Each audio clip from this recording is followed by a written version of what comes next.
Bom dia, pessoal. Sextou em plena quarta-feira, amanhã feriadão, muita gente não trabalha, muita gente vai emendar com a sexta-feira. Nós aqui no ICL amanhã folgamos, na sexta-feira tem live aqui para informar você direitinho sobre tudo que está acontecendo, até porque, né, a situação do país não recomenda uma folga muito prolongada para jornalistas, né? Vocês viram o que aconteceu ontem, né? O mundo, de repente, virou de cabeça para baixo com a liquidação extrajudicial do Banco Master, que nos pegou a todos de surpresa aqui, embora já fosse algo esperado, porque a situação do banco era calamitosa e os envolvimentos, as implicações políticas das relações do presidente desse banco começaram a mostrar exatamente os caminhos da corrupção em vários governos brasileiros, tá? O caminho da corrupção. No Distrito Federal, há um inconformismo com a ação do governo local, porque houve uma injeção de 16 bilhões de reais nesse banco, quando já sabia que ele estava podre, que ele estava condenado, e a tentativa de compra, né, de uma instituição financeira falida para beneficiar o dono. O governador do Distrito Federal fez de conta que não era com ele. Nomeei agora um interventor aqui que era superintendente da Caixa, não sei o que estava acontecendo. Fica a pergunta, como é que um governador de um estado do tamanho do Distrito Federal não sabe da situação falimentar de um banco onde ele mandou botar 16 bilhões de reais? 16 bilhões de reais. Só para vocês terem uma ideia do que isso significa, o orçamento do Distrito Federal para saúde, educação saúde e educação no Distrito Federal é de 25 bilhões por ano. Portanto, o escândalo compromete mais de metade do orçamento. Saúde, educação e segurança, tá? Essas três rubricas do orçamento, elas consomem 25 bilhões por ano. O Banco Maca levou 16 bilhões, né? E agora tem uma preocupação grande lá no Distrito Federal sobre o que vai acontecer, por exemplo, com o pagamento da folha dos funcionários públicos, que é feita pelo BRB, que também paga, por exemplo, o Tribunal de Justiça da Bahia e outras instituições que têm nesse banco o parceiro, né, no BRB, o parceiro para vários tipos de serviços que o banco presta, né? Não só no Distrito Federal, porque o escândalo respingou também no Rio de Janeiro. Houve 66 aportes do governo do estado do Rio de Janeiro após, né, os primeiros alertas começarem sobre a situação do banco. O governador Cláudio Castro, cujo nome aparece associado hoje a 10 entre 10 escândalos do Brasil, mandou botar lá dinheiro do contribuinte do Rio de Janeiro também. 66 inversões, tá? E, em consequência disso, muitos funcionários públicos cujos fundos de pensão estavam lá sendo manejados no Banco Master, vão sofrer agora, podem ficar aí sem aposentadoria que vinham juntando a vida inteira, tá bom? Mas o mundo hoje não é só Banco Master, teve mais. O governo perdeu feio lá na Câmara, por 370 votos os deputados votaram e aprovaram o 6º substitutivo de derrite desse pacote que começou como lei antifacção pelo governo e acaba, nos termos em que a Câmara aprovou, como lei a favor das facções, porque a Polícia Federal foi colocada de lado, pelo menos na distribuição do orçamento, né?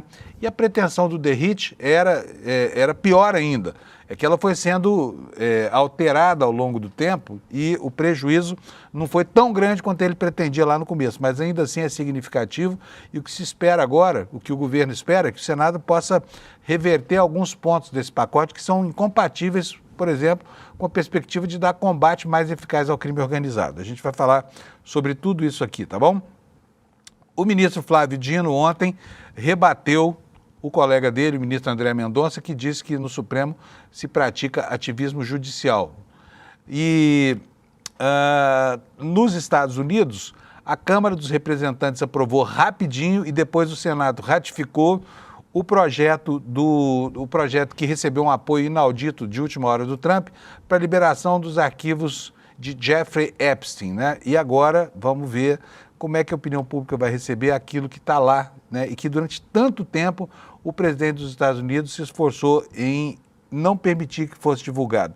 Enquanto isso tudo acontecia, o Trump recebeu para um jantar de gala em Black Tie, lá nos Estados Unidos, quem? O príncipe saudita que mandou decapitar o jornalista Jamal Khashoggi e falou que isso não tinha, que esse assassinato não tinha nenhuma importância, tá bom? Esses são os assuntos do dia de hoje, né, véspera desse feriado prolongadão, que começou com uma manhã de tempo lindo aqui em São Paulo, como há muito tempo a gente já não via. E eu vou logo chamando o meu companheiro Alex aqui, porque vamos começar, como fazemos todo dia, falando de futebol. Alex, bom dia, meu caro, tudo bem? Bom dia, Panunzo, bom dia a todos. Começando de uma forma diferente, eu gostaria de dar parabéns para minha namorada, Ana Beatriz, 24 anos da minha bebezinha. Então, felicidades, estamos aqui, eu te amo muito e aproveita o seu dia. Muito bem, Ana Beatriz, parabéns para você. Agora, eu preciso contar um segredo de bastidores aqui. Hoje de manhã estava uma confusão aqui no ICL. Entendeu? Por quê? Porque a dona Ana Beatriz, que está fazendo aniversário hoje, resolveu dar um presente de aniversário para o Alex, tá? Sim. Ela faz aniversário, mas ele que ganhou o presente. E o presente dele vai ser ter que ir na marra, amarrado, acorrentado, a um casamento no dia 29, na hora do jogo do Palmeiras. E eu tô achando que esse namoro não resiste até o dia 30 por conta disso, né, Alex? Então, Panos, é isso mesmo. Dia 29 ela vai ser madrinha de um casamento. E nisso eu pensei e falei assim pra ela: quem é que marca o casamento bem no jogo do Palmeiras na final da Libertadores? Claro, Que absurdo! não estava planejado. Minha namorada também falou que o pessoal que vai casar também é palmeirense. Eu, se fosse eles, remarcaria o casamento para outro dia. Se fosse o seu casamento com a dona Ana Beatriz, estava adiado, é isso? Sim, a gente ia se casar só depois da final. E não tem desculpa, porque essa final está marcada há muito tempo. Todo mundo sabia que ela ia ser no dia 29 lá em Lima, no Peru, não é isso? Isso, entre Palmeiras e Flamengo. Isso é muito importante lembrar. Pois é, a coisa mais importante do mundo. E o que mais nós temos para o dia de hoje? Além do aniversário da dona Ana Beatriz... Sim. Então, hoje eu estou muito emocionado. Então, Panunzo, Por que aqui você tá tá as emocionado, artes. Alex? Por conta do aniversário dela e também Sim, porque sim, é claro. nossa sexta-feira, entre aspas, aqui. Vamos ter um descansinho amanhã, mas ficamos atentos para ver se algo vai aparecer ou não. Então, Panunzo, hoje, depois da data FIFA, dos amistosos, vai voltar os jogos do Brasileirão. Eu não coloquei na artezinha aí por conta da correria que estava aqui de manhã, mas ontem teve jogo já entre Botafogo e Sport. O Botafogo ganhou de 3-2 ali do Sport de virada. E hoje teremos a abertura da 37ª e a 34ª rodada. O que acontece? O jogo entre Palmeiras e Vitória é válido pela penúltima rodada. O jogo vai ser 7h30 ali no Allianz Parque. E do Fluminense e Flamengo em diante será os jogos da 34ª Desculpa, mas o Vitória rodada. não é um adversário qualquer. Esse jogo é para perder ou para ganhar, Alex? Esse jogo eu acho que é para ser Vitória. É vitória do Vitória, não do Palmeiras. Vitória do Palmeiras. Ah, bom. Então, Certo. derrota do Vitória e vitória do Palmeiras. Sim, aí teremos também Fluminense e Flamengo, Grêmio e Vasco, e teremos o jogo entre Santos e Mirassol também, ali pela 34ª rodada. E para não deixar passar, Panunzi, a gente vai falar também sobre o jogo da seleção que aconteceu ontem. Foi 1-1, o Brasil começou perdendo com um gol ali da Tunísia bem no início do jogo, porém o Estevão fez o gol ali de empate de pênalti, lembrando que no segundo tempo o Vitor Roque, atacante do Palmeiras, sofreu pênalti e o Paquetá perdeu o pênalti e isolou a bola para cima do gol, Panunzo. Muito bom. Temos mais ou ficamos por aí mesmo? Apenas isso mesmo, Panunzo. Bom dia e vamos nessa. Beleza, maravilha. 7h08. Bom dia para você que está acordando agora. Vamos começar aqui agora a caminhar pelo noticiário hoje, como faço sempre aqui, mostrando para vocês a capa do site do ICL, iclnoticias.com.br. Está aí a manchete principal. Ontem foi difícil aqui. Tenho certeza que o Chico Alves, ontem, que é o nosso editor aqui do site, teve dificuldade para estabelecer com que manchete ele começaria o dia, porque são tantos assuntos, né? Uma semana que começou morna vai terminando quente pra caramba. Uma semana curta, porém intensa. E a manchete principal: Câmara aprova a 6ª versão do relatório de Derrite sob críticas do governo. Mudanças feitas pelo relator alteram a abordagem original do governo. O texto deixa de fora a equiparação ao terrorismo. A ideia de jirico, infelizmente, foi abandonada. Uma delas, né? Porque outras permanecem nesse texto. Segundo destaque, dono do Banco Master é investigado por envolvimento em esquema financeiro do PCC, tá? Ninguém mais, ninguém menos do que isso, sabe? E, assim, as conexões políticas desse sujeito revelam também um caminho complicado trilhado por certos políticos brasileiros. Nós vamos falar sobre tudo isso daqui a pouquinho com o Lula Costa Pinto lá em Brasília, que está acompanhando esse caso e ontem deu uma aula para a gente aqui no Desperta sobre o que estava acontecendo, né? Enquanto isso, o deputado Armando Hollenberg protocolou lá em Brasília, e é o tema dessa manchete aqui, olha, dessa segunda manchete, pedido de CPI do Master protocolado na Câmara dos Deputados. É uma CPI que tem tudo para ser explosiva, tá? A Juliana da Alpiva está nos informando aqui que a Previdência do Rio de Janeiro, olha, a Previdência do Rio, dinheiro de aposentadoria, tá? A Previdência do Rio fez 16 aportes em 66 dias em fundos dessa espelunca contaminada chamada Banco Master, depois de ter sido alertada pelo Tribunal de Contas de que não deveria fazê-lo, tá? Daqui a pouquinho a gente vai detalhar tudo isso para vocês. Outros destaques, o Chavoso da USP, né, que é nosso amigo aqui do ICL, você está acostumado a vê-lo por aqui, teve suas contas desativadas pela Meta, tá? Ele fala que, ele reclama que para a extrema-direita brasileira e mundial, precisa de mandado judicial para tirar uma conta do ar. No caso dele, bastou só a implicância da Meta mesmo, tá? E são esses os destaques, né? Temos também um vídeo aqui no ICL com mais um episódio de racismo lá em Santa Catarina, tá? Com investigação policial. Então, são esses os destaques do dia de hoje.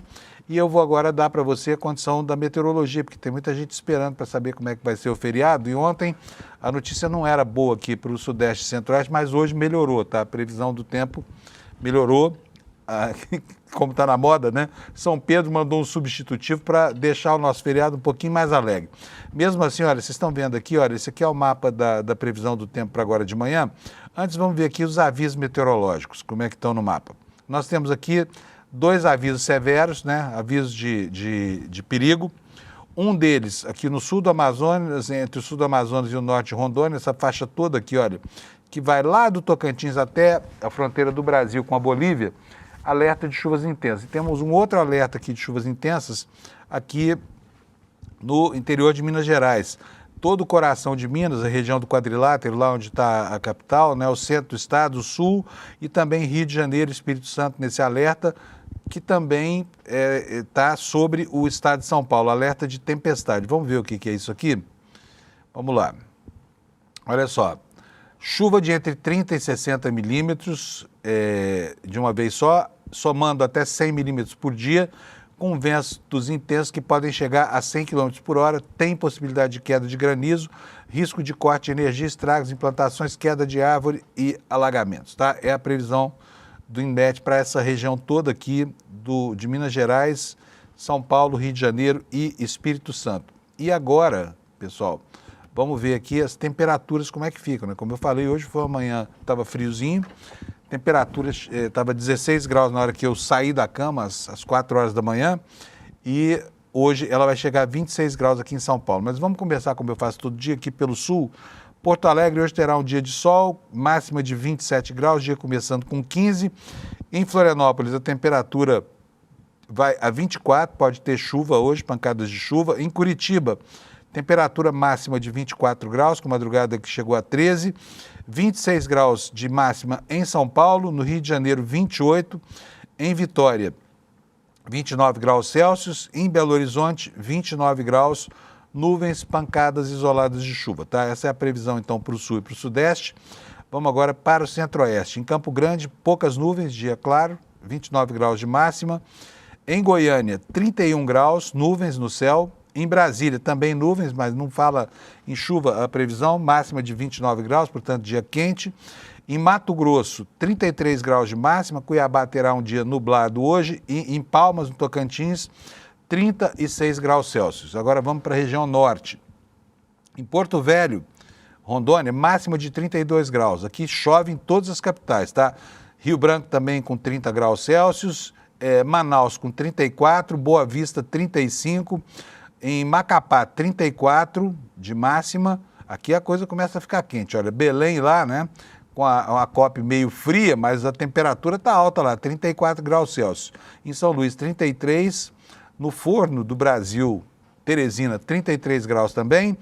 E aqui nas capitais do Nordeste, um dia claro, bem aproveitável para quem pretende ir para a praia, com 31 graus de máxima em Fortaleza, 30 em João Pessoa, Recife, 32 em Maceió, dia quente hoje lá em Maceió, Aracaju também 32, Salvador, 31 graus Celsius. E eu vou voltar aqui para não esquecer de Palmas, Tocantins, depois o pessoal, os tocantinenses, pegam no meu pé aqui. Você esqueceu Palmas de novo. Por quê? Não esqueci. 36 graus de temperatura máxima. O pessoal de Palmas vai passar calor hoje de novo. Então está aqui a previsão do tempo. Agora vamos começar a detalhar o noticiário e daqui a pouquinho nós vamos ter Kleber Lourenço para falar para nós sobre o que aconteceu ontem lá em Brasília, tá? E o que aconteceu ontem lá em Brasília foi aquilo que se previa. Por 370 votos, a oposição conseguiu fustigar o governo, aprovando, como você vai ver aí na sua tela, a sexta versão do relatório do DERIT, né? Apesar das críticas que foram feitas, né, a todas as versões desse sujeito que se apropriou da proposta do governo para tentar lacrar para o governador Tarcísio de Freitas, né, o rótulo de beneméritos da segurança brasileira. Vocês viram a confusão que foi isso tudo, né, até a aprovação, e a novela não terminou, tá? O que nos conta aqui o site do ICL? A Câmara aprovou o texto base do projeto de lei antifacção. A proposta enviada pelo governo federal em outubro foi modificado ao longo de 6 versões de um substitutivo elaborado pelo relator, que foi o deputado Guilherme Derrite, que deixou a Secretaria de Segurança do Estado de São Paulo para ir lá defender a bandeira da segurança para que ela permanecesse na mão da direita, né? E a aprovação se deu por 370 votos a favor, 110 contrários e 3 abstenções. O projeto buscava modernizar o arcabouço jurídico lá na origem, né? E dar armas para que os governos enfrentem o crime organizado. Durante a tramitação, porém, o relator optou por transformar o texto em uma nova proposta, né, voltada para organizações criminosas consideradas ultraviolentas, alterando a abordagem inicial. Uma decisão que, segundo a matéria no site do ICL, incomodou o governo. Houve críticas ao presidente da Câmara, Hugo Mota. Por quê? Porque Hugo Mota foi, nesse caso, funcionou como uma espécie de agente provocador, né, permitindo à direita mais radical do país, a um homem que tem o currículo de violência e mortes, como tem Derrite, né, de repente se apropriar e transformar numa bandeira ideológica, né, um tema que precisa ser resolvido no Brasil, né? O governo, de fato, precisa de instrumentos legais para combater o crime organizado. A nossa matéria ressalta que a sessão foi marcada por divergências sobre o conteúdo final do texto, pois parte dos parlamentares defendia a retomada integral da proposta enviada pelo Executivo, enquanto outros elogiaram o endurecimento da legislação contra o crime organizado.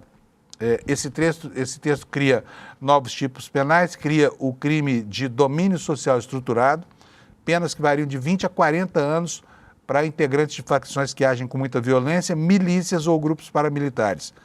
E eu já quero saber do Alex se o Kleber já está ok, porque, então vamos botar o Kleber na tela já, porque o Kleber acompanhou a sessão de votação e vai dar para nós aqui. Oi, Kleber, bom dia, tudo bem? Opa, bom dia, Panuso, bom dia à comunidade do ICL. Bom dia, Kleber. Conta para nós. Foi uma derrota e tanto para o governo, né? Uma derrota previsível, aliás, porque não houve em momento nenhum acordo. Agora, ela revela o poder concentrado nas mãos disso que é, na verdade, a soma da direita com a extrema-direita do Brasil. 370 votos, né, Kleber? Isso, na verdade, foi uma derrota para o Brasil e para o combate ao crime organizado, né, Panunzio? O texto ele mantém várias bagunças ali em questão de jurisdição, em questão de quem recebe bens apreendidos, desfinancia a Polícia Federal e cria uma verdadeira bagunça jurídica com esse nova figura do crime organizado, ultraviolento e esse monte de confusões. E aí, Panunzio, além disso, mais uma vez a Câmara manda um projeto para o Senado ter que arrumar.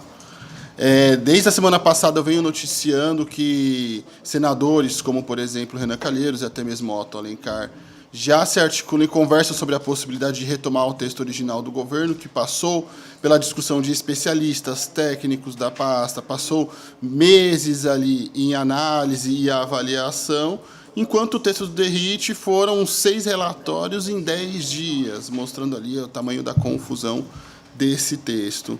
E é importante apontar também, Panunzio, que o próprio presidente Lula ontem entrou na jogada através do José Guimarães, líder do governo na Câmara, que estava conversando com líderes e em alguns momentos Lula chegou a ligar para o José Guimarães e pedir que ele passasse o telefone para os líderes com quem ele estava conversando, explicando quão era importante barrar as alterações feitas pelo DERIT.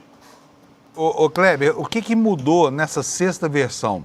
Porque as mudanças da terceira em diante foram mudanças cosméticas, não havia grandes coisas ali. O importante disso mesmo foi lá na frente, na sua primeira mudança de posição, o DERIT desistiu daquela história de taxar como organizações terroristas as facções do crime organizado do Brasil. Mas logo depois ficou mais ou menos a mesma coisa, né? Ele criou o tal do Fundeco, que é um fundo que vai receber que vai receber os bens apreendidos e vai distribuir. Agora muda o critério de distribuição, é isso? Em relação ao que é hoje. Nesse critério de distribuição, mais uma vez tem a partilha.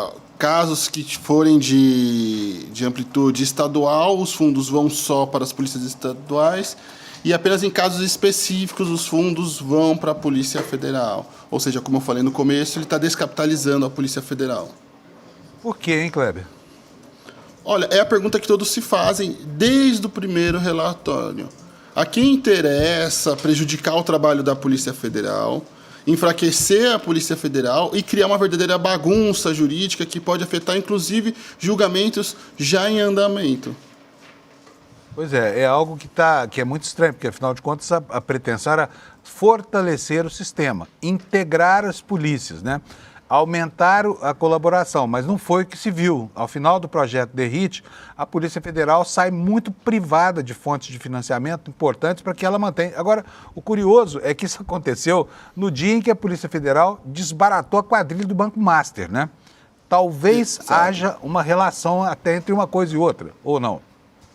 Olha, é difícil afirmar qual é a relação disso. O que a gente vê ao longo dos últimos meses, Panunzio, é um notório esforço de dificultar investigações da Polícia Federal contra parlamentares, sejam eles deputados ou senadores, e em diversos casos, desde envolvimento com o crime organizado até o caso das emendas e agora também essa questão do Banco Master. Falava-se em Brasília, inclusive, que o Banco Master tinha sua própria bancada no Congresso Nacional.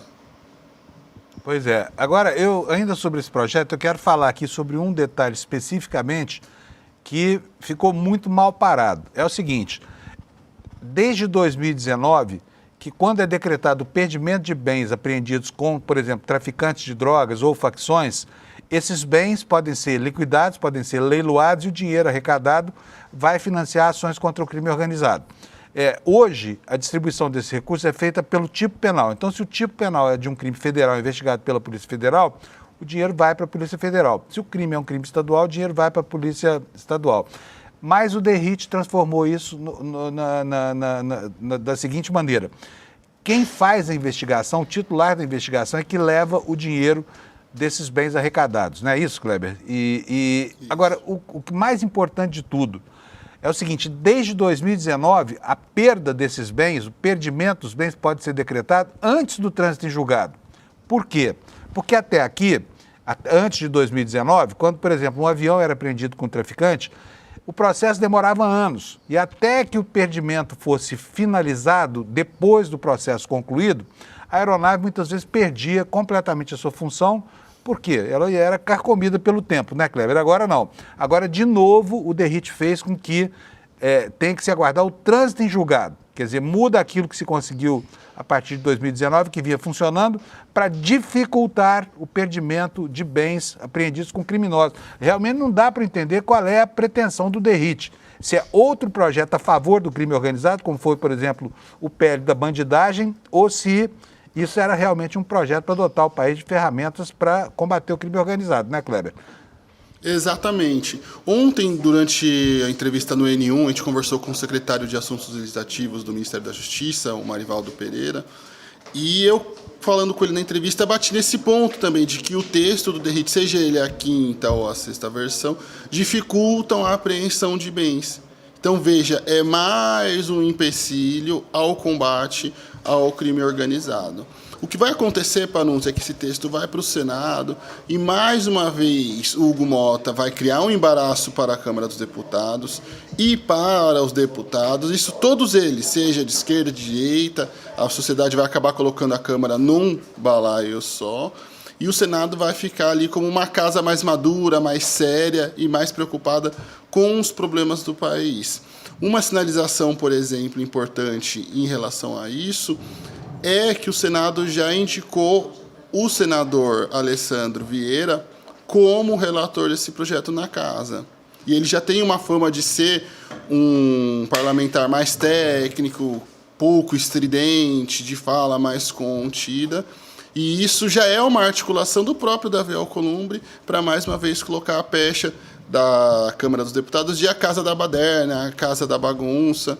E que fique claro também, Davi Alcolumbre está usando apenas as próprias atitudes da Câmara dos Deputados contra a própria Câmara dos Deputados e o próprio Hugo Motta, que é preciso ficar muito claro quando a gente fala desse assunto do PL antifacção, que quem promoveu essa bagunça toda, 6 textos diferentes, idas e vindas, foi o próprio Hugo Motta. Apesar de todos os alertas, ele seguiu insistindo na indicação de Guilherme Derrite como relator de um processo e de um projeto extremamente importante a um deputado de primeira viagem, ao segundo mandato do Guilherme Derrite, levando em consideração que ele não exerceu o segundo, ele já virou secretário de Segurança Pública em São Paulo.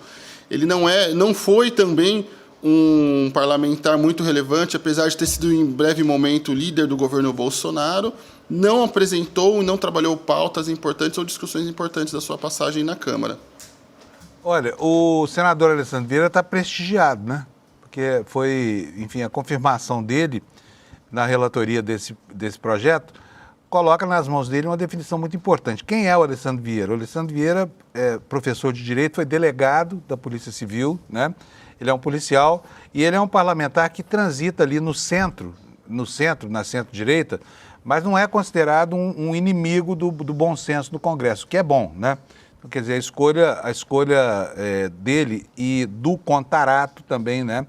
Para tocar a discussão desses assuntos lá no Senado, é uma coisa que pode deixar a gente mais tranquilo, porque realmente vai ser preciso fazer uma reforma nessa decisão da Câmara, né? E outra vez nós tivemos o mesmo comportamento, como muito bem lembrou o Kleber aí, que é esse comportamento de um Congresso que está mais preocupado em defender os seus da ação da polícia do que propriamente defender o cidadão brasileiro do crime organizado. Não é isso, Kleber? Exatamente. É essa imagem que vai acabar passando a Câmara dos Deputados para toda a sociedade. Mais uma vez, é toda uma agenda ao longo dos últimos meses que trabalhou especificamente para conseguir, tentar ajudar os parlamentares a fugirem de investigações da polícia.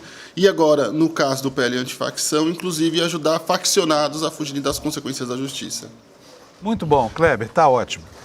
Beleza, obrigado para você, bom dia, né? E bom feriado, se a gente falar mais, porque amanhã é day off aqui no ICL. Sim, tchau. Só um ponto importante, Panunzio, que ontem eu conversei com o Marivaldo Pereira também sobre a 5ª versão do texto, e ele foi muito claro sobre isso.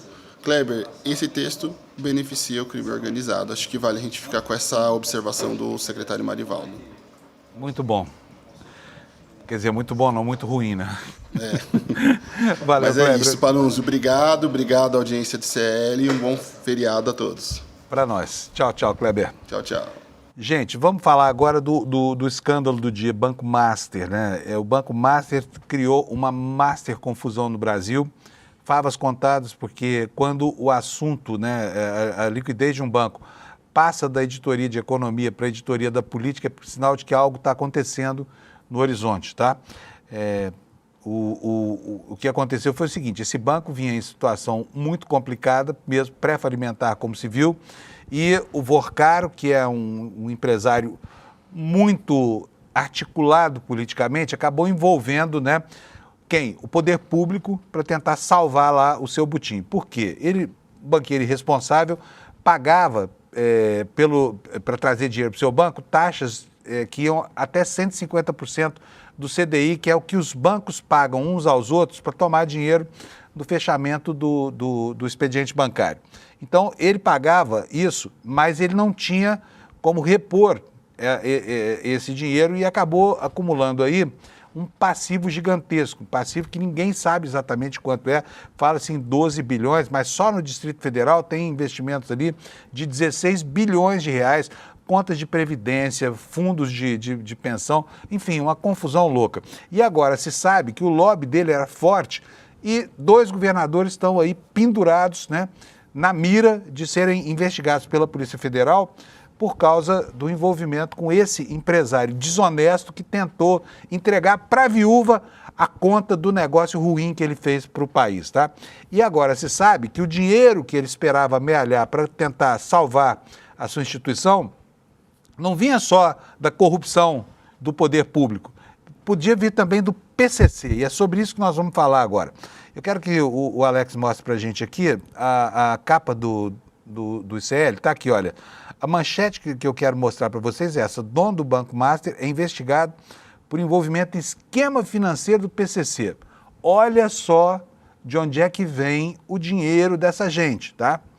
Dono do Banco Master é investigado por envolvimento em esquema financeiro do PCC. Segundo o Ministério Público de São Paulo, Vorcaro e o esquema dele também envolvem o Atlético de Minas Gerais em um esquema de lavagem de dinheiro de facção. Veja só, vamos ver o que é isso? A Operação Compliance, em que a Polícia Federal prendeu Daniel Vorcaro na noite de segunda-feira, enquanto ele tentava deixar o país, também investiga a possível ligação dele com o primeiro comando da capital, que é o PCC.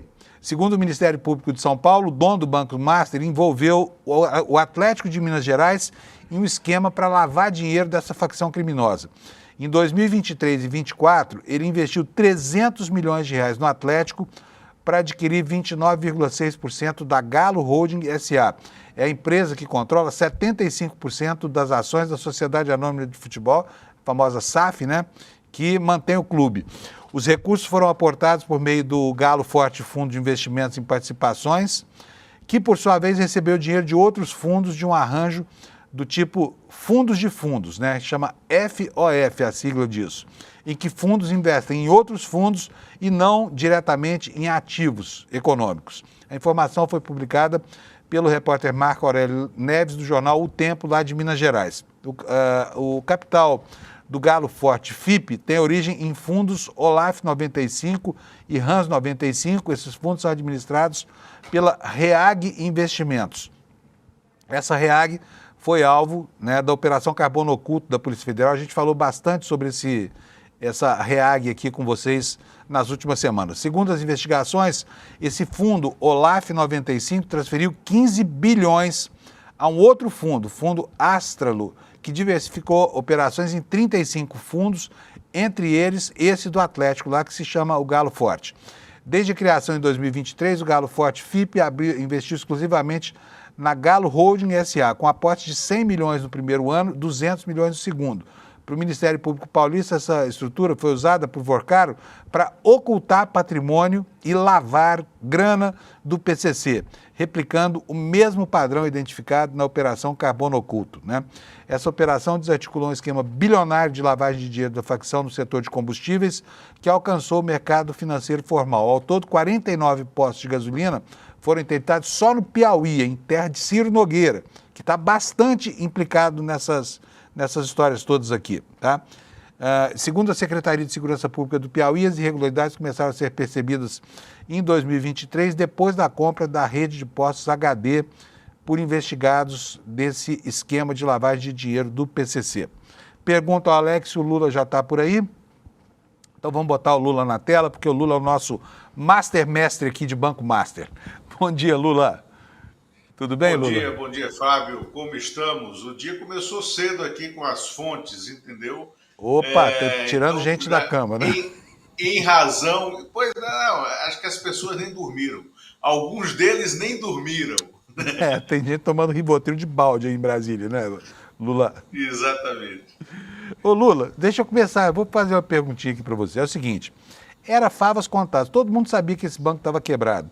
Aí o governo do Distrito Federal manda botar 16 bilhões de reais, inclusive de fundos de pensão lá do Distrito Federal, nessa espelunca que todo mundo sabia que ia quebrar. O governo do Distrito Federal, ao mesmo tempo em que a situação do banco se agrava, tenta defender, inclusive depois que ela foi barrada pela via judicial, a aquisição do capital desse banco pelo BRB. Qual é a do governador Ibanez? Queria saber de você. Ele disse que não sabia de nada. Como pode o governo do Distrito Federal aplicar mais de metade dos recursos da saúde, segurança e educação nessa espelunca e dizer que não sabia de nada?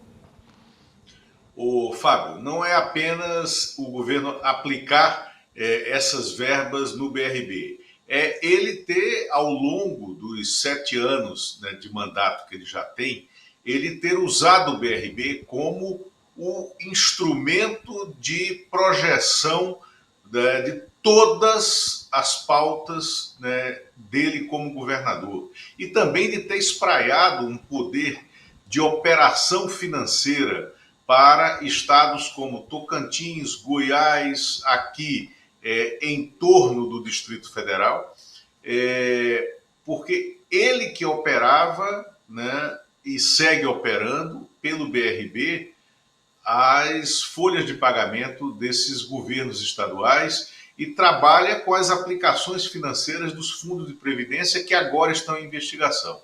Mas deixa eu te contar aqui uma coisa que a fiscalização, a investigação está começando a colocar luz sobre o que acontecia em relação à relação BRB-Master, né? O Master, o Daniel Vorcaro, tinha construído um contrato, uma forma, né, de atuação dentro do BRB que era absolutamente sui generis. Ele estava fingindo que o BRB iria comprar o Banco Master, mas no texto que estava sendo discutido, e tem registros desse texto dentro do BRB, e isso foi pego na fiscalização de ontem, tem registros desse texto que mostram que, na verdade, o Vorcaro estava construindo um mapa do caminho muito engenhoso para que, no fim das contas, depois de 2, 3 anos de ele ter entrado, né, no BRB, ele ficar com o controle do BRB. Então, ele estava arrumando uma forma de ele comprar o BRB no lugar de ele ser comprado pelo BRB. Porque na negociação se estabelecia que o BRB criaria um segundo banco, um banco espelho, que se chamaria inicialmente BRB Participações, que conteria o Daniel Vorcaro como integrante do conselho desse BRB Participações, podendo chegar a presidi-lo, e que esse BRB Participações teria assento no conselho do BRB. E como seria uma aquisição do Master pelo BRB, não implicaria naquela penalização que agora está dada, né, ao Daniel Vorcaro, né, com a liquidação extrajudicial do Master, de que ele não poderia mais ser ex-banqueiro. Então, o Daniel Vorcaro estava construindo um sistema no qual, no futuro, ele poderia, inclusive, por uma forma de troca de ações, como o governo Bolsonaro fez com a Eletrobras, ele poderia se tornar o controlador de um banco público, que é o BRB, sem que fosse necessário um leilão desse banco público, né? E isso estava sendo feito e construído sob os olhos do Ibanez Rocha. Ele não pode alegar esse desconhecimento, né, do assunto. O Ibanez é advogado de carreira, foi presidente da OAB do Distrito Federal, que foi o que o projetou na política local, e o escritório de advocacia dele trabalha com contratos pesadamente, né? Então é impossível essa alegação.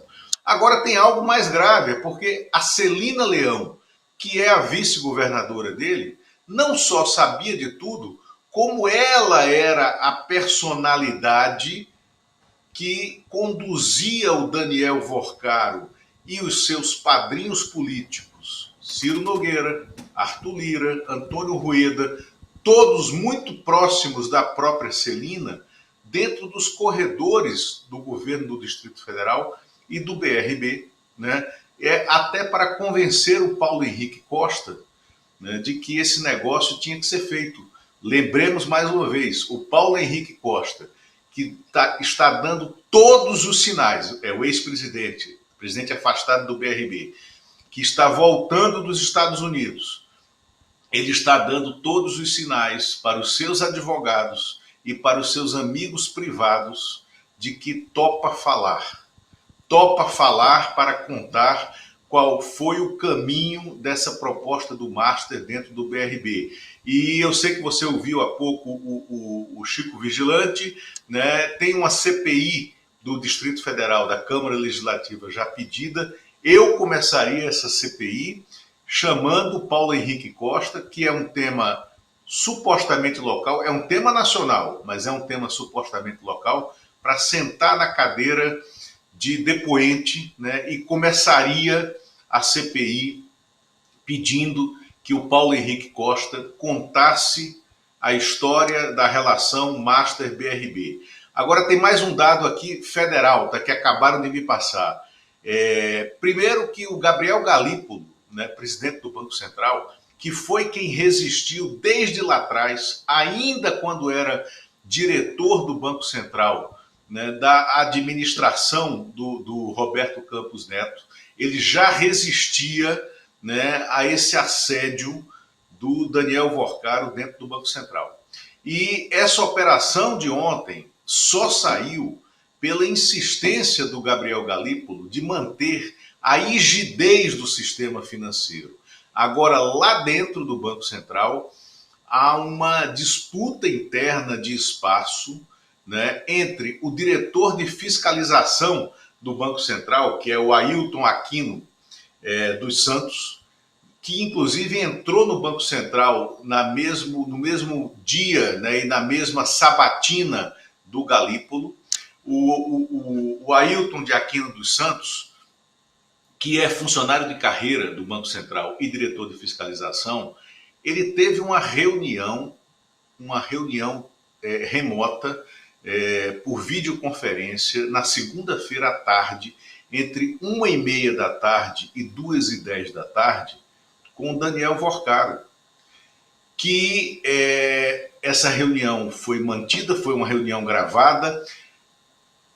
O conjunto de diretores do Banco Central só soube dessa reunião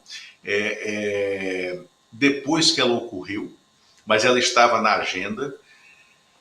Nessa reunião, o Daniel Worcaro não comunicou na segunda-feira, né, que estava vendendo, entre aspas, o seu banco para a Fictor Holding, né? Surpreendeu então o Banco Central com essa informação, mas ela servia até aquele momento para aplacar a gana de investigação do Banco Central frente ao Master. Só que há uma resistência muito grande ao sistema do Banco Master dentro do Banco Central, que é uma resistência mantida pelo diretor de organização do sistema financeiro, né, que é uma diretoria do Banco Central, o diretor Renato Gomes, a quem o Worcaro considera o seu grande adversário interno. E nesse momento o Galípolo está sendo muito elogiado, né, pela corporação interna do Banco Central por ter se mantido ao lado das dúvidas que o diretor Renato Gomes colocou nas operações do Banco Master. Porque foram essas dúvidas e a entrega desse relatório de fiscalização para o Ministério Público que levaram a essa ação de ontem. Bom, vamos começar a repercussão política. Nós temos que falar também sobre o Cláudio Castro, né? Todo mundo que a gente está acostumado a ver em tudo quanto é escândalo do Brasil está implicado nessa história toda, vocês já vão saber por quê. Mas eu vou começar pela repercussão institucional. Ontem, o deputado Armando Hollenberg, lá em Brasília, pediu a instalação disso que o Lula já falou que é uma CPI, né? Rodrigo Hollenberg. O Rodrigo Hollenberg pediu a instalação dessa CPI Vamos ver agora um trechinho da fala dele, do discurso na tribuna ontem, dizendo quais as razões que o levam a politizar, né, a criar uma investigação parlamentar dentro do âmbito do Congresso Nacional. Roda para nós, Alex, por favor. O Superior Tribunal de Justiça precisa decretar a prisão do governador do Distrito Federal. O governador do Distrito Federal precisa ser afastado do governo, como foi no 8 de janeiro. O governador do Distrito Federal era o padrinho dessa operação. Defendeu com unhas e dentes a compra desse Banco Master, mesmo antes, mesmo depois do Banco Central negar a compra. O governador Ibanez disse que ia insistir na compra desse Banco Master. O governador Ibanez precisa dizer à população do Distrito Federal por que queria comprar tanto o Banco Master. Qual é a relação do Banco Master com o crime organizado? A coisa está esquentando lá em Brasília. Como dizem lá os matogrossenses, está fedendo chifre queimado lá em Brasília. E eu conversei também, Lula, com o Chico Vigilante, como você antecipou, e o Chico me falou o seguinte, que fica muito difícil para o governador dizer que não sabia de nada nesse momento. Ah, não, eu botei lá um presidente novo no lugar do antigo para garantir. Aliás, a informação sobre essa pessoa que assume lá o BRB é de que ele tem, a esposa dele tem relações do tempo da OAB com o Ibanez. Mas vamos voltar aqui para o Chico Vigilante. O Chico Vigilante falou, cansamos de avisar o governador dos problemas que iam acontecer quando começou a se ventilar essa história da venda do Master para o BRB. Vamos ver a primeira fala do Chico Vigilante. Roda para nós, Alex, por favor. Nós, na época, fiz vários pronunciamentos aqui dizendo do risco, procuramos o Banco Central, estivemos com o Galípolo, quando ele nos prometeu que colocaria os melhores auditores do Banco Central para investigar esse negócio. Nós encaminhamos a denúncia para o Ministério Público Federal, ao Tribunal de Contas do Distrito Federal e ao CAD. Felizmente, esse negócio não prosperou. Mas a gente está vendo hoje que mesmo o negócio não tendo prosperado, eles se anteciparam e praticamente dilapidaram o Banco de Brasília, né? Porque o que se fala aí é de que eles teriam comprado carteira podre do Banco Master, que envolve cerca de 12 bilhões e 200 milhões de reais. A gente precisa investigar profundamente para ver desses 12 bilhões quanto que compromete o BRB. Ô Lula, e tem mais uma coisa, hein? Além dessas... É óbvio que todo mundo no Brasil sabia que isso ia dar confusão. Portanto, o governador do Distrito Federal não pode dizer que não sabia de nada. Agora, o pior disso tudo é o seguinte, ontem a 10ª Vara de Justiça Federal mandou bloquear os recursos do BRB. 12 bilhões e 200 milhões. 12 bilhões e 200 milhões é metade de todo o orçamento deste ano da saúde, segurança e educação do Distrito Federal. É muita grana, o prejuízo é muito grande. E aí o Chico Vigilante chamou a atenção para um outro problema. Já que o banco está com os recursos bloqueados, né, para tentar evitar o prejuízo para o contribuinte do Distrito Federal, como é que vai ser feito o pagamento da folha de pagamento dos funcionários do Distrito Federal? E não só isso, porque o BRB é um banco que vai além das fronteiras do DF. Olha só o que disse o Chico Vigilante sobre isso. Essa que é a nossa grande preocupação, porque todos nós aqui, inclusive os funcionários da Câmara Legislativa do Distrito Federal e todos os servidores do governo do Distrito Federal, são mais de 100 mil servidores, inclusive aposentados, que tem como fonte pagadora, o governo transfere o recurso, quem paga a gente é o BRB. Portanto, eu estou muito preocupado com o que vai acontecer com os servidores. Os servidores do Tocantins também, quem paga é o BRB, tem a situação do Tribunal de Justiça da Bahia, questão dos precatórios e uma série de outros pagamentos que são feitos, e no estado do Piauí também é o BRB que paga. É grande a confusão, né, Lula? E não é só isso, tem o Cláudio Castro na parada, mas eu queria saber se você quer falar sobre isso que o Chico falou, o Hollenberg. Quero, porque há um medo muito grande de corrida bancária, tá? As agências do BRB para saque de investimentos e para saque de volume de recursos que estão depositados em contas correntes. Então, o Banco Central já está identificando uma busca fora dos padrões às contas bancárias e aos investimentos no BRB.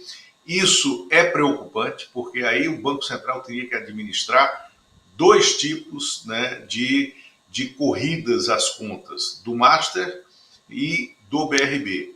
E o Fundo Garantidor de Crédito, o Master sozinho ficará com algo entre 50% e 60% do volume de recursos, que é de 120 bilhões, eu acho, lá hoje de liquidez que o FGC tem.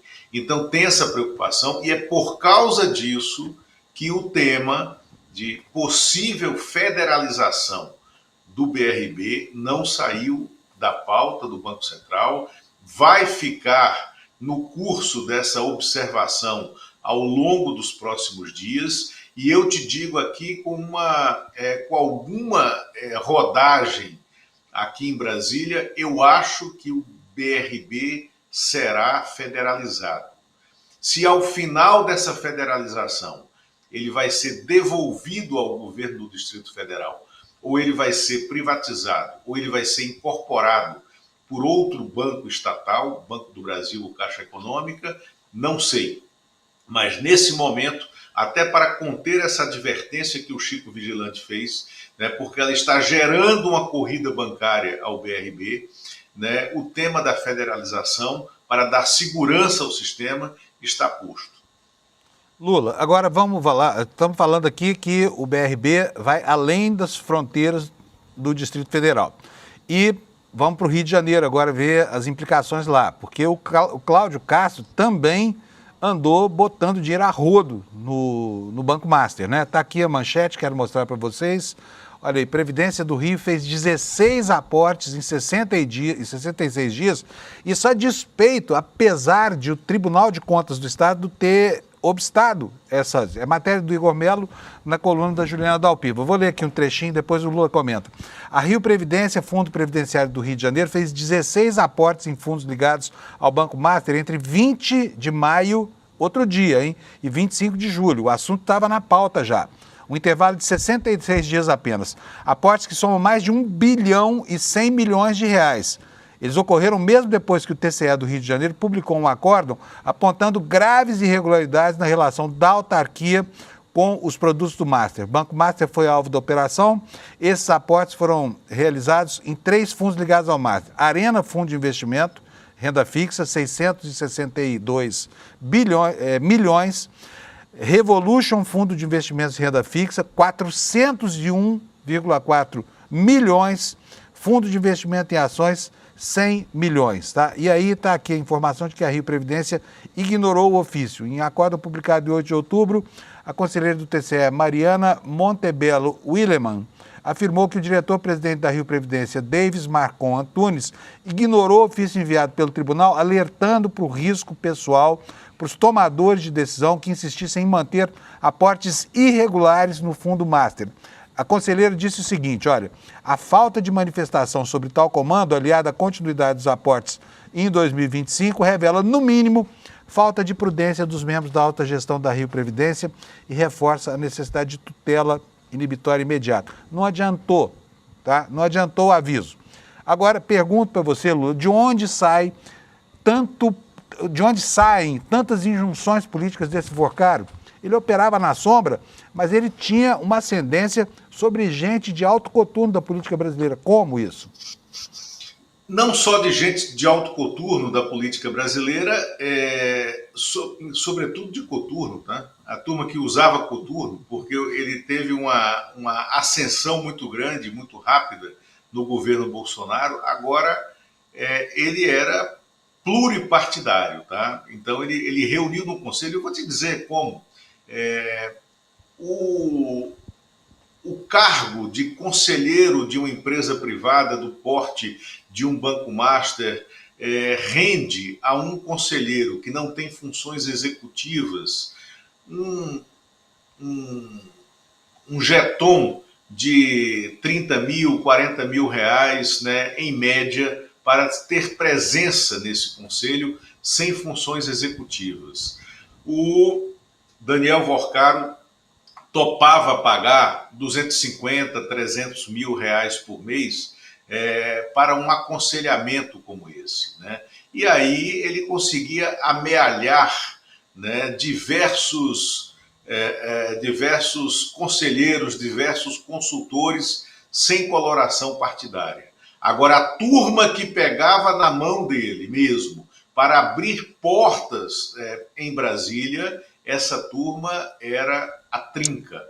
Ciro Nogueira, Arthur Lira, Antônio Rueda, né? Era essa trinca mais efetiva, mais eficaz, e a gente conhece a vida do Ciro Nogueira. O Ciro Nogueira, antes de se tornar essa personagem amarga e radicalizada à extrema-direita, ele transitava em todos os níveis. O Ciro Nogueira foi eleito senador 2 vezes no Piauí com apoio do PT, né? Do Partido dos Trabalhadores, aliado ao Partido dos Trabalhadores, né? Ele rompeu com essa lógica a partir do impeachment, né, da Dilma, quando ele vira a chave, né, e aí ele se torna essa personagem que ele se tornou e vai se tornando mais amargo ao longo do tempo. Então, essa foi a história. E aqui mais um dado também do que está sendo descoberto. Tá? Havia um esquema de produção de dossiês contra conselheiros e conselhos de outras instituições financeiras do setor privado. Eram dossiês que o Daniel Vorcaro encomendava contra os seus concorrentes, contra os seus antagonistas de mercado, para botar na mesa na hora da negociação. Na hora da negociação, ou para romper com eles durante uma negociação, ou para fazer com que eles viessem para o lado do Daniel Vorcaro na hora da negociação, porque existia um dossiê levantado, um quem é quem, né? Uma colocação de cartas na mesa sobre esses conselheiros de bancos privados, né? Então, a produção desses dossiês, ela já tem rastros dela levantados pela fiscalização, e é muito possível, muito provável que o Ministério Público e a Polícia Federal cheguem a essa produção de dossiês que existia e que atingia grandes nomes do mercado financeiro privado. Valeu, brigadíssimo. É uma pena não ter mais tempo aqui, mas nós temos vários programas na grade do ICL, né, para informar com profundidade as pessoas sobre esse escandaloso caso do Banco Master. Um abração para você, bom feriado, viu, Lula? Abraço, obrigado, Fábio. Valeu, gente. Que aula que o Lula dá pra gente aqui, né? Eu tenho ainda 3 minutinhos aqui e eu preciso passar com você os temas que a gente não conseguiu, porque a gente se aprofundou na discussão aqui do problema do Banco Master, né? Vou ler aqui rapidinho para você. Olha só, quem está esperando prisão do Bolsonaro para este fim de semana, pode tirar o cavalo da chuva, não vai acontecer, tá? No mínimo na semana que vem. E aí tá o grupo dos direitos humanos da extrema-direita. Eu acho engraçado falar isso, né? Damares Alves falando de direitos humanos, vai visitar presídio pela primeira vez na vida, mas estão aí fazendo as visitas aí e não tem prisão do Bolsonaro nesse feriado, tá? Esqueça, isso deve acontecer só depois, na próxima semana, se tanto. Enquanto isso, lá nos Estados Unidos, olha, a Câmara, aí está em inglês, mas olha, a manchete diz o seguinte: a Câmara aprova com ampla maioria, né, a liberação dos arquivos do Jeffrey Epstein. Depois o Senado também aprovou, então ficou decidido agora. Vamos ver o que vai acontecer. Só quero dizer para vocês que tudo isso que houve lá nos Estados Unidos não precisava de autorização nenhuma do Congresso. Se o Trump quisesse, mandaria o Departamento de Justiça liberar esses arquivos e colocaria fim a isso, tá? É isso, vem aí o N1, eu quero agradecer a sua audiência e convidar você mais uma vez para que você faça a sua inscrição aqui para assistir a aula magna no lançamento da pós-graduação do ICL, a segunda pós-graduação, agora sobre a teoria crítica da Escola de Frankfurt, a teoria crítica da sociedade, tá? O Gessé está pilotando esse curso, terá os melhores mestres do mundo e eu tenho certeza absoluta de que nós seremos colegas nessa pós que vai aumentar e muito o nosso panorama intelectual, tá bom? É só você vir aqui, deixar aqui o seu nome, o seu e-mail no despertacl.com.br, despertacl.com.br, e você deixa aí seu e-mail e você vai ganhar o convite para assistir a aula magna de lançamento dessa segunda pós aqui do ICL, tá bom? É assim que a gente financia, inclusive, o jornalismo que você recebe, esse jornalismo livre de qualquer tipo de comprometimento, livre de amarras, livre de ordens insensatas, livre de estudo, que só aqui no ICL que você encontra, tá? Bom feriado para você, a gente se encontra na sexta-feira no N1 e muito obrigado pela sua audiência. Tchau! Nenhum saber é neutro. Nem a música que a gente ouve, nem as notícias que lemos, nem as teorias que estudamos. Tudo traz uma visão de mundo e quase sempre essa visão depende de quem já está no poder. A teoria crítica surgiu para mostrar essas ideologias disfarçadas de verdade. Na nova pós do ICL, você vai aprender a enxergar essas formas escondidas de dominação e usar o conhecimento como ferramenta de libertação. Dia 27 de novembro, uma quinta-feira, 20h. Lançamento oficial da nova pós-ICL, com condições especiais para quem estiver presente.